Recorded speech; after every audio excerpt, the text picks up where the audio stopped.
2 days after the Westminster attacks, police in London have intensified raids, and it seems all roads lead to Birmingham, Britain's jihadist capital, as it's now being called.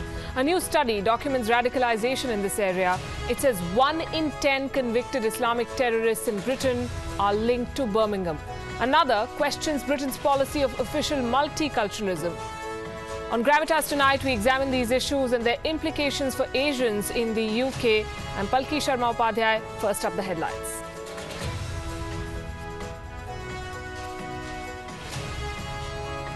Indian IT firms brace for more bad news as 2 congressmen introduce a bill in the House of Representatives seeking to prevent American companies from outsourcing jobs.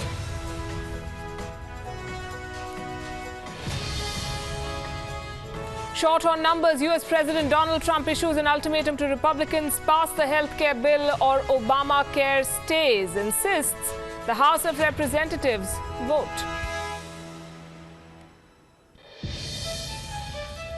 Former Egyptian President Hosni Mubarak walks free after 6 years in detention, acquitted of involvement in protester deaths during the 2011 Arab Spring and human rights abuses during his 3-decade-long rule.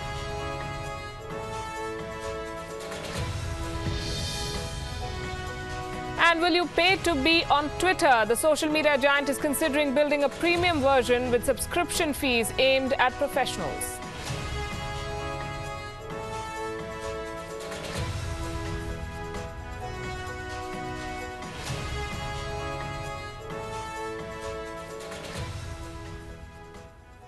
The man who unleashed terror in London, Khalid Masood, born Adrian Elms, is a British citizen with a string of previous convictions spanning about 20 years.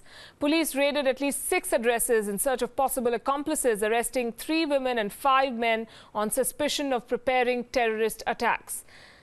The investigation has put the spotlight on Birmingham.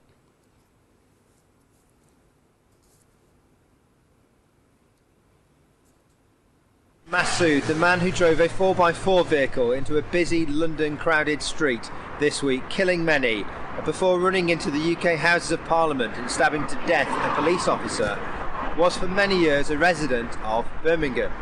Birmingham is an incredibly large city in the UK and has many Muslims. It has a very large Muslim population, most of which live peaceably and integrate well. However, Birmingham has been linked with many terrorist plots over the years, and 39 convicted terrorists come from this city. So looking ahead, the security services within the UK will want to know why. So I work for Science and Religion Exploring the Spectrum, and one of our areas is studying, one of the PhD students in our team is trying to see how the different backgrounds of Islam worshippers actually differ. And what he's actually showing is that homegrown Islamists are kind of the ones who are more extremists. So I guess it's something within the UK itself, and I guess no one really thinks of that because they always think that it's someone who's coming from foreign. Speaking from my own experience, what I've seen in the past, like the IRA, right, what happened in London in 1993 with the truck bomb, that's what you call terrorism, which the UK and America both, supported. So I don't know how they want to distinguish between what is the definition of a terrorist. Yeah. I don't think so, because Birmingham has been the home place of terrorists before this attack, so I don't think that anything will change in that regard. What is the law? What they can do with the terrorism people, they have to do it. To be a show to everyone in the world. That's the result of the terrorist people.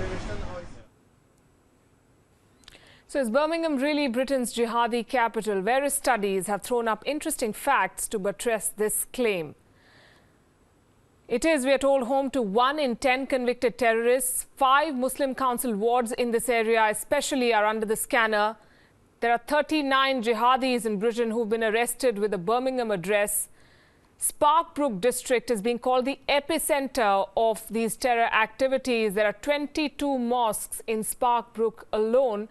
There is a large non-English speaking population. Over 30% residents in this area are not British born, and this explains the kind of population that we're talking about in Birmingham right now. Joining me is Joel Whittaker, who is a security expert, and Imran Awan, a criminologist at Birmingham University.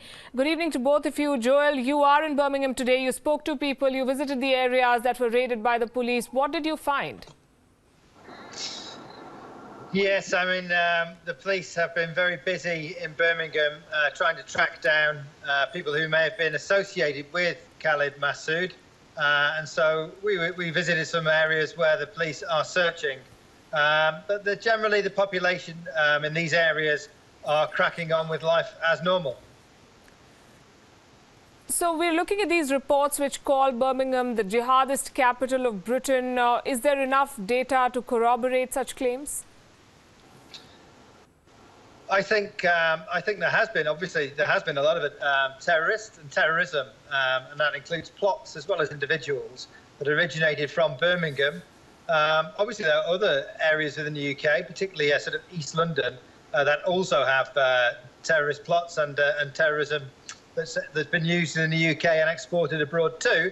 But I think it's fair to say that there has been a fair amount of terrorism originated from Birmingham. So how do the locals respond to this assessment of Birmingham, to Birmingham being associated with extremism more and more in the British press and internationally? Yeah, I mean, clearly they're not very happy. They're not very happy that, that Birmingham would be associated with terrorism. And I'm sure that actually the majority, most people from Birmingham absolutely would rather that not be the case. And hopefully, looking ahead, they will work with the British government in helping to deal with it.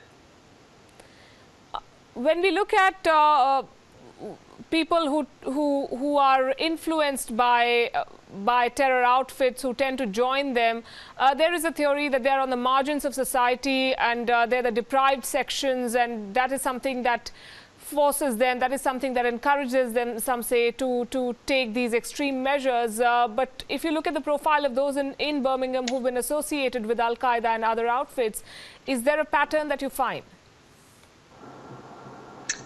Yeah, if you take Khalid Masood as an example, he was a man who was, you would say, maybe lost. He had convictions for violence. He'd spent time in jail. He came from a single-parent family. There were quite a few issues in his past that led him potentially to be vulnerable to extremists. And as it turned out, that's what's happened. And so I mean, from somebody who's homegrown, somebody who's born and raised in the UK, to commit the act that he did, clearly he needs to be, that's a very vulnerable person to have been taken on board to have taken in the rhetoric of the terrorists. So there's a certain vulnerability that seems to be a pattern amongst people who have been picked by the terrorist organisations to carry out these heinous acts. Right, Imran Awan, I'm told, is back with us. Good evening, Mr. Awan. Is Birmingham the terror hub of Britain? I don't think so. I think clearly Birmingham has issues like a lot of cities, and you might we clearly have seen a lot of statistics thrown out there that say a number of people in Birmingham have been convicted of terrorism. But I think there's a bigger point here. We should be looking at the causes for radicalization, as your guest has said previously. What are the factors? What is leading to this radicalization process? And I think we need to look at those questions first and foremost before we start labeling cities as, hotspots for extremism and so forth. So what are the causes according to you, and are they exclusive to Birmingham and SPARKBROOK? Well, they're not exclusive to Birmingham and SPARKBROOK. I mean, this is a wider problem, but the research that we've looked at in terms of people who go down this pathway, there are both push and pull factors. Now, we don't know enough about Khalid Masood's story yet to understand which factors align with him, but things like anger, grievance, a perceived injustice pushes a lot of individuals in the past down this pathway, and this sense of seeking an identity. Now, with Khalid Masood, what's interesting is he seems to be a loner in the sense of him and where he lived in Birmingham is proximity is proximately against some of the areas that you've been mentioning in terms of outward facing. So we need more information really before we can categorically say that. But I would say any extremist, whichever one you look at, these factors are universal, and it's not aligned to the fact that he happens to be in Birmingham. Right, I'm going to request you to both stay with us. This is what our research has found. Why Birmingham? Security experts, for one, saying that many Muslims living in this area today can trace their origins to Kashmir. Throughout the 90s, Kashmiri separatist militants traveled to this region to raise funds and inspire local Muslims to join the fight. And many of the convicted jihadists from the city used Kashmiri militant groups as stepping stones to join the Al-Qaeda. So this is the Kashmir connection of Birmingham, and a very interesting take by some security analysts, some of the experts who've been watching this problem, examining all of this. And Joel, did you find something to corroborate this point of view, that there are people who came out of a certain situation, they made Birmingham their home, they tried to raise money there, and now this has become their base? I think that's an interesting point of view. It's a tough one to corroborate without seeing all the research. But I think we should go back to the original thought of homegrown terrorism. You know, why do certain people feel that they need to conduct such acts? And I really think that's at the heart of it, rather than sort of tracing it back to the roots of somebody's past family and where they're from. Really, they're in the UK, whether they immigrated to the UK or they were born here.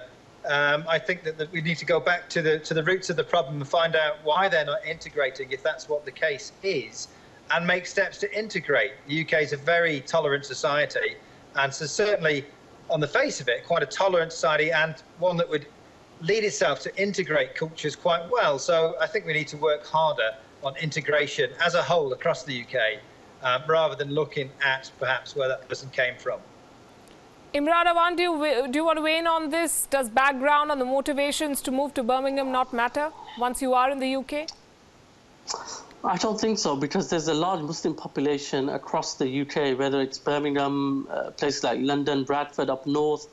So I don't think we should categorically say this is all based on specific groups of identity. I think what's also missing in this debate quite often is the work British Muslims and Muslims in Birmingham have been doing to counter extremism. Now, I've done a lot of research in Birmingham, and when I speak to Muslims up and down the country and in Birmingham, I see a lot of good projects being done within mosques, within youth centres. There is a Muslim Women's Network that is out there actively tackling this type of extremism. Tomorrow on Saturday, there is a vigil being held at the Victoria Square in Birmingham, and Birmingham and Muslims more generally have raised something like £20,000 since these horrific, tragic incident.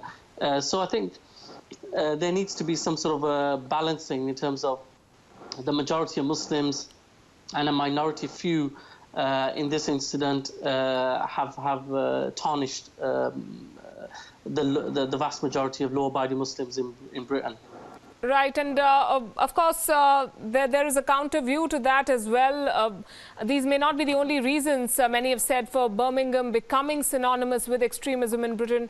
Many people have blamed Britain's policy of official multiculturalism, as they put it, for this state of affairs. And they say that authorities turned a blind eye to extremism out of political expediency, because most Muslims vote Labour, and that is something that needs to be looked at.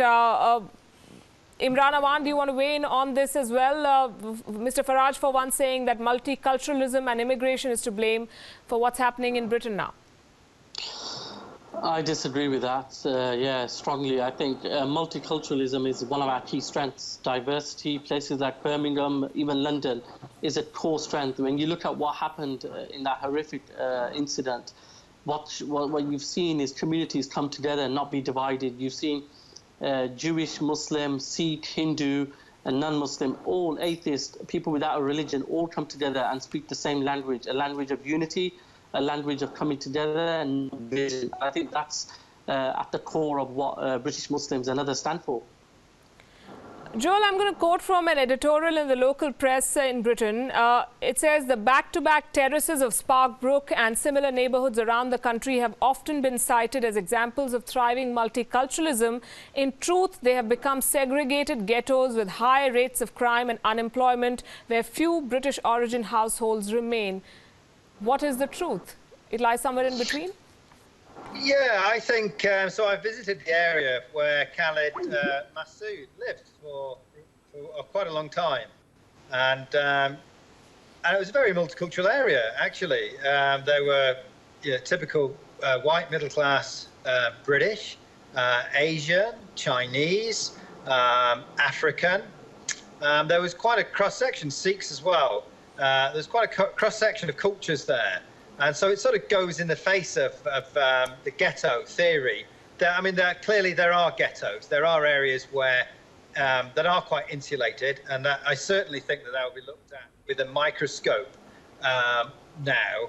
And I think that the government is looking for ways to get at the core reasons for why people commit these heinous acts and why they are such victims to terrorists and terrorism causes.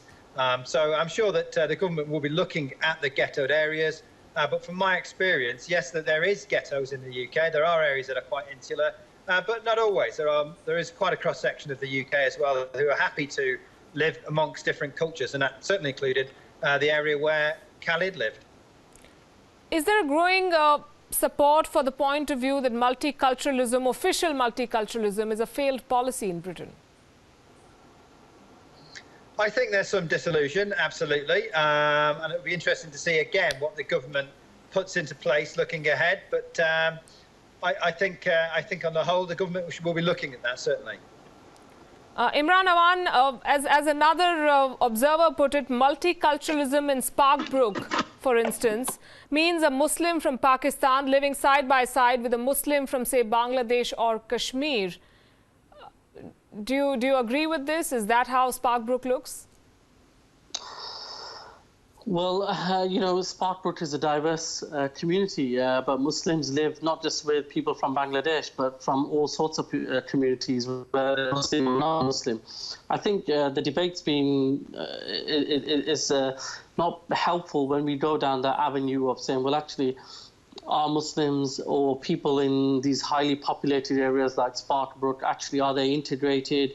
Do they feel integrated? Because I think unless you come to Birmingham, unless you see the types of things that I've seen with my research, and you visited the mosques and you go to the community centres, I think it's difficult to then sort of paint this caricature, which is what Fox News did, by the way, when they said, oh, Birmingham is a Muslim area and a no-go area for non-Muslims, which was factually incorrect. So I think we need to be objective when we report on things like this. I'm sure, and we do not want to paint the entire community with a broad brush, but I'm just playing the devil's advocate because we do not have someone speaking from the right of the political spectrum, and there is a lot of noise in Britain, which is why I ask you, do you worry that when such questions are raised and when such figures are thrown at you that 1 in 10 convicted Islamist jihadists are from Birmingham in Britain, is that a reason for worry, Mr. Awan, for the South Asians, for instance, living in these areas? Well, again, I think that's again this visual caricature that people have of being that Muslims are somehow dangerous. These are numbers I'm talking about, sir. Yeah, well, these are numbers, and this is what I'm saying to you, that there's a lot of good, positive work that is also happening in places like Birmingham, which we never hear about. For example, the organisations that I labelled earlier on, the ones that are confronting these challenges straight head on. So I just think there needs to be a balance in the way things are reported. Joel, where do you see this going, this entire debate, this further division with the right wing now coming and speaking more vociferously against multiculturalism, against immigration? We've discussed this in the past, but specifically for Birmingham and Asian communities in the UK, what does this imply? Yeah, I think there will be a renewed push. There's clearly a push by British Muslims to deal with this, to show that it's not it's not a part of Islam, terrorism. So that's super important, of course. And so I think there will be a renewed push from the Muslim community, I'm sure, and certainly in Birmingham too, because they don't want to be associated, quite rightly, with terrorism. And I also feel there'll be a renewed push amongst many groups within the UK who also want to push a multicultural society. That, of course, will be, they will come up against the right. They will come up against the right and the far right in the UK too. But I think that ultimately the UK is it's a society that's free. It's a society that's born in, it's democratised. It's what the UK is all about. And so I think long term, I think the cultures will survive and get on quite well together. Imran Awan, do you think lawmakers, and this is again a charge, and this is again a claim by some, that lawmakers tend to turn a blind eye to some of the radicalization because they do not want to be accused of racism, that it's a difficult balancing act for the security agencies, for the political leaders in that country? Well, I think, you know, when we talk about the lawmaking and dealing with this type of problem, clearly there are some issues around how legislation is enacted. I'm not sure if the stuff about lawmakers being afraid that if they do certain things that they will there'll be a status quo that is against them, because we have very tough anti-terror laws already in this country. So I'm not sure if that's how things are, but clearly, of course, there are balances to be made. Right, Joel Whitaker, Imran Awan, thanks very much for joining us at this point. We're going to be heading into a very short break at this point on Gravitas. We'll be back with lots more. Do stay with us.